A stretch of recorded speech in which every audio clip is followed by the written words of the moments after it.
Hello mga ka-Jolmax! Tuturuan namin kayo ngayon kumuha ng distance, elevation, and coordinates gamit ang Alpha 4i.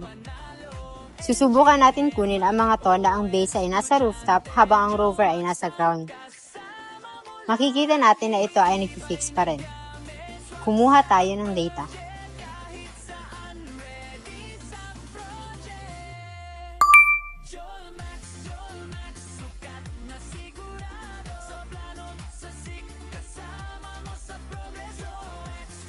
Pagkatapos, gamit ang controller, pindutin ang icon na ito. Tapos pindutin ang line at i-connect ang unang point papunta sa isa pang point para makuha ang distance. Sa Project tab, pindutin ang Point Database at ang icon sa upper right corner para makita ang elevation at coordinates ng mga points. Salamat sa panonood at pakikinig. Hanggang sa muli! Hindi pwede ang hula-hula sa trabaho. Dapat sigurado. Dapat Jolmax. Matibay, accurate, at swak sa budget. Jolmax. Let's measure it.